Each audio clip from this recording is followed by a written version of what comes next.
Coucou tout le monde, c'est ML2F, j'espère que vous allez bien, moi ça va nickel. On se retrouve pour un tout nouveau débriefing pour la 9e journée de DR Arkema avec le match qui opposait l'ASJ Soyaux face à la section féminine des Girondins de Bordeaux. On est parti les amis.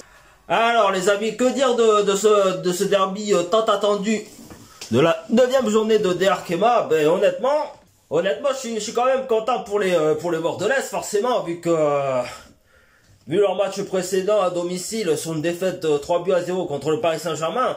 Donc oui, forcément, il y avait une grosse attente de leur part face à une équipe de Soyaux qui est très mal classée malheureusement. Mais j'avoue que ce match, ce samedi 26 novembre, eh bien honnêtement, j'ai pas été déçu quoi. J'ai pas été déçu déjà par les Bordelaises, pour avoir renouvelé après avec la victoire. Mais aussi du côté de Soyaux, j'ai pas été forcément déçu quoi. Parce que, comme je dis, elles sont peut-être mal positionnées, mais je sens quand même que malgré tous ces obstacles qui s'est posé devant ce club, avec tous les problèmes qui se sont posés pendant 3 ans à ce club de Soyaux, donc que ce soit le projet d'entente avec le club d'Angoulême qui ne s'est pas fait, avec les problèmes de la DNCG, donc la gendarmerie du football, qui surveille les masses salariales et le niveau budget de chaque club, enfin les clubs féminins comme masculins. Ensuite, il y a eu un mercato, soi-disant, d'après les commentaires des supporters de Soyaux, qui a été vraiment une catastrophe après le changement d'entraîneur. Donc forcément, oui, je vais pas vous mentir, hein, il y a quand même un petit peu de tristesse, on va dire, dans cette équipe de Soyaux. Mais franchement, ce match, ce samedi 26 novembre, franchement, j'ai beaucoup apprécié. J'ai vraiment apprécié le jeu proposé par Soyaux. Bon, même s'il leur manque des joueuses comme Anna Clairac, par exemple. Mais franchement, j'ai trouvé qu'elles avaient un bon jeu. Bon, après c'est sûr que face à Mylène Chavas, il y a eu quand même un manque d'efficacité hein, dans la finition de l'animation offensive. Mais je pense vraiment qu'elles vont se maintenir à la fin de la saison quoi, parce qu'elles en sont capables. Puis bon, après, c'est sûr que c'est un peu chiant, je reconnais, de se maintenir en bas du tableau pour la 3e année consécutive. Donc voilà, franchement, j'espère de tout cœur que Soyaux va se maintenir à la fin de la saison. Même si ça va être compliqué. Et du côté de Bordeaux, ben, honnêtement, j'étais content, déjà d'une part déjà d'une part parce qu'elles ont renouvelé avec la victoire. Donc comme je disais, après cette défaite la journée précédente contre le Paris Saint-Germain, mais aussi parce que déjà il y a donc Delphine Châtelain qui était absente depuis 1 an quasiment, qui est redevenu titulaire dans le 11 de départ, et aussi la rentrée de la hollandaise Siska Volkersma qui a fait vraiment plaisir. Parce qu'elle aussi, s'était fait les ligaments croisés. Donc franchement, ça fait vraiment du bien de retrouver nos joueuses qui étaient blessées. Bon, il reste encore Melissa Herrera, qui a l'air d'aller bien, hein, selon son Instagram. Après, il y a Justine Leron, bon, qui s'est blessée récemment, les ligaments croisés. Mais bon, voilà, comme on dit, on lui souhaite un bon rétablissement. C'est vrai que le match en soi, il était très très bien. Après, c'est vrai que la première période, c'est drôle. Enfin, comme je dis, elles ont eu le monopole du ballon. C'est les Bordelaises qui se sont créé les meilleures occasions durant la première période. Mais là aussi, il y a eu un grand manque d'efficacité au niveau des transitions pour les passes et tout. Franchement, c'était pas trop mal. Alors après, j'avoue que le début, le schéma tactique du début de match est un petit peu, c'est un peu la foire hein, quand même, parce que entre retrouver Andrea Lardez au milieu de terrain, Euh, enfin, plein de choses comme ça qui se sont passées pendant la première période.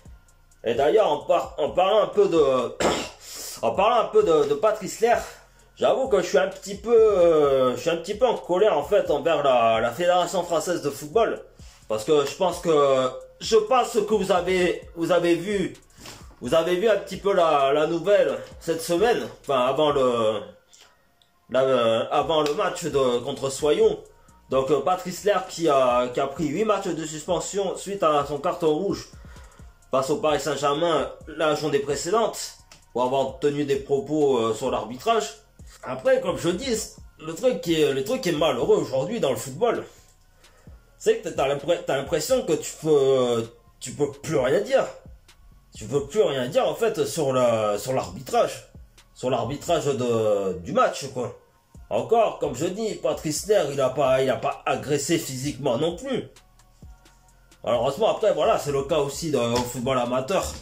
Et malheureusement, des fois, oui, c'est le cas avec le football amateur, où les arbitres se font trop souvent agresser, mais bon. Voilà, là, c'est du football professionnel. Donc, Patrice Lair, il sait très bien qu'il va pas les agresser non plus. Faut pas exagérer. Mais là, juste parce que il a tenu des propos. Alors après, je sais pas ce que c'est ces propos, mais voilà. Mais c'est comme, dans la vie de tous les jours. C'est comme dans la vie de tous les jours. Quand tu reçois des insultes au travail et tout.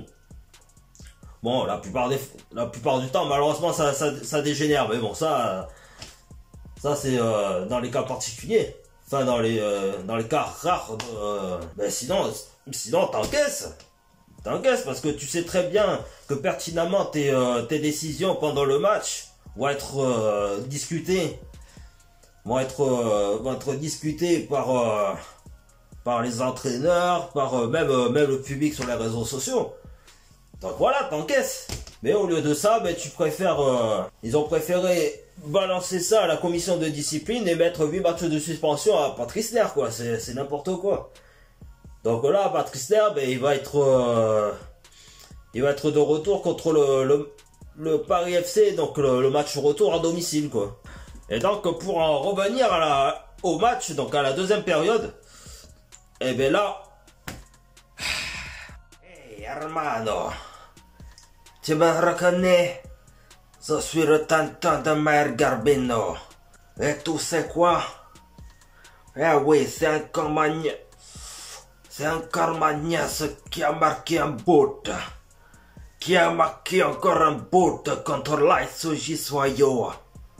Soyons, hermano. Eh oui, c'est la meilleure buteuse de l'équipe. Et je vais tirer une latte encore.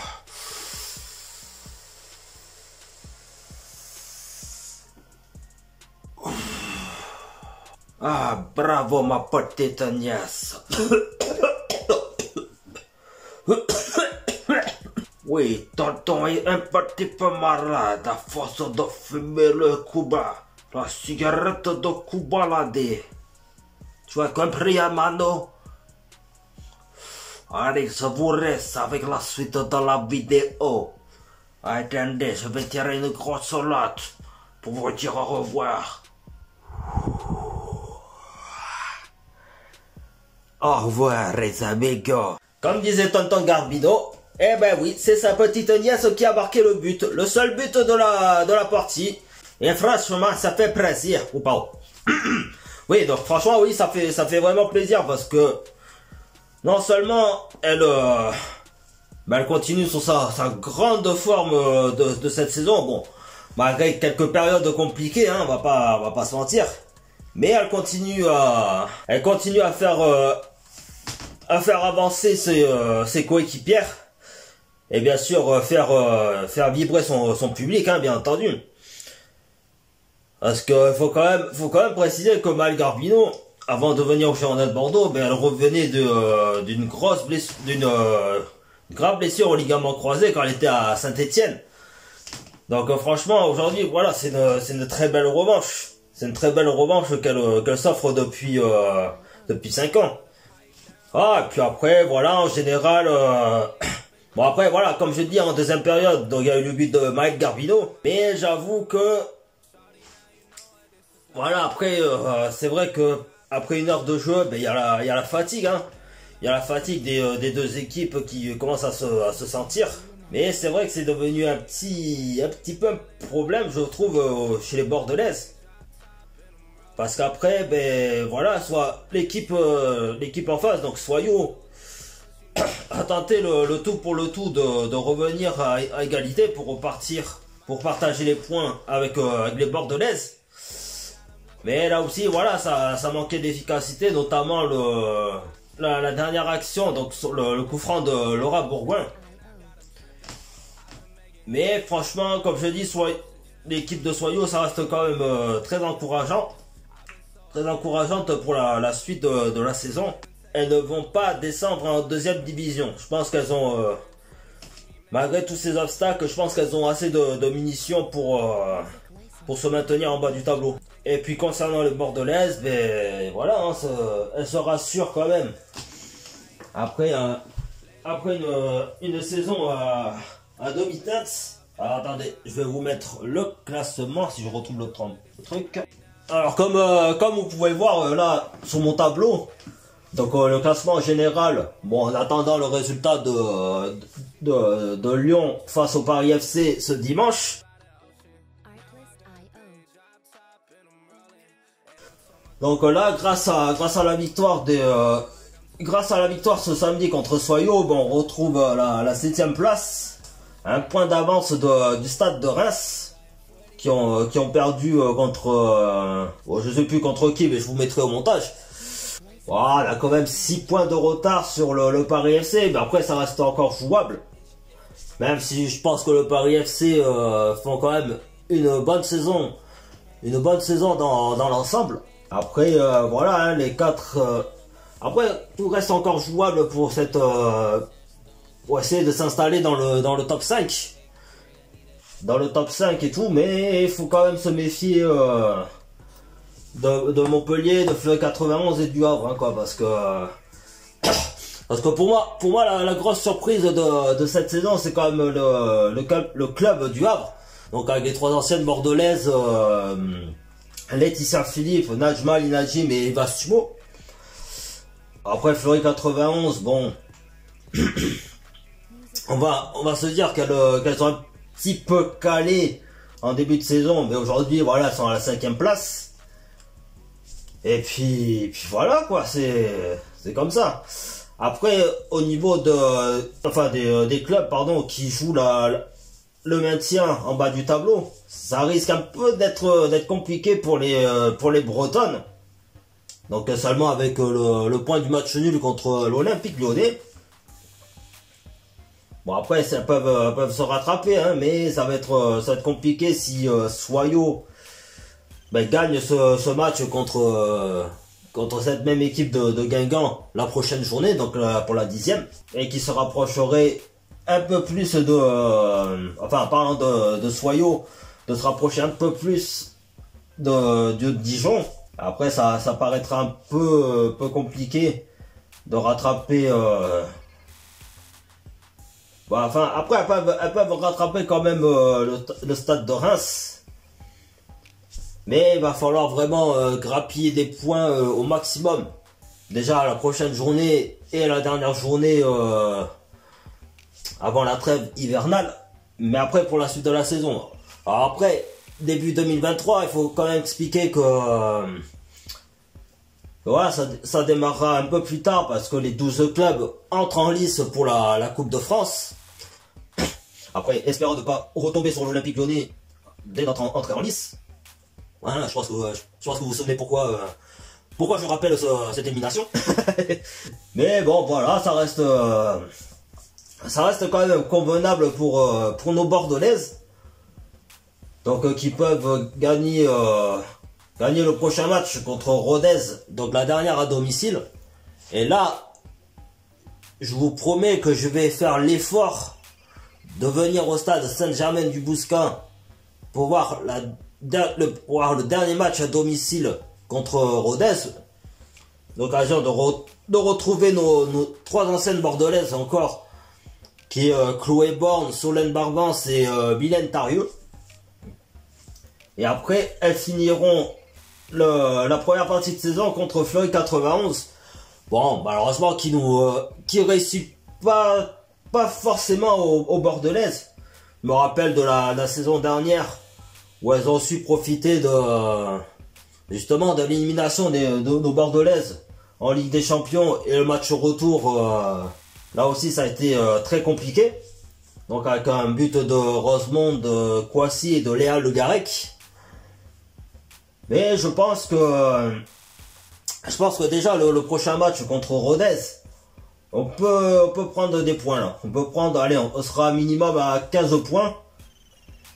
Bah après, il faudrait que le Havre et Fleury 91 perdent leur match. Comme ça, on retrouvera le top 5. Donc, histoire de se mettre un petit peu à l'abri, en quelque sorte. Et après, peut-être contre Fleury 91, essayer au moins de ramener le point du match nul, quoi.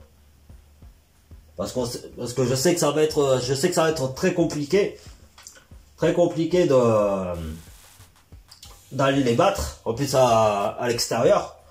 Donc voilà pour le petit point classement, les amis. Eh, si Juju va bien, c'est Juju va bien. Si Juju va bien, c'est Juju va bien. Non mais si Juju va bien, c'est Juju va bien.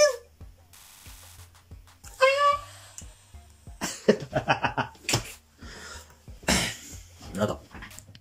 Donc voilà les amis, c'est la fin du débriefing de la 9e journée de D Arkema qui opposait Soyo à la section féminine des Girondins de Bordeaux. J'espère que ça vous aura plu. Si c'est le cas, n'hésitez pas à vous abonner à ma chaîne de YouTube, à lâcher un gros pouce bleu, à me suivre sur ma page, alors attendez, à me rejoindre sur ma page Facebook et Instagram qui seront dans la description, ainsi qu'activer la petite cloche pour être au courant de mes prochaines vidéos. Donc ce sera le dernier match à domicile contre l'équipe de Rodez. Sur ce les amis, bonne semaine à tous et bye bye. Hey.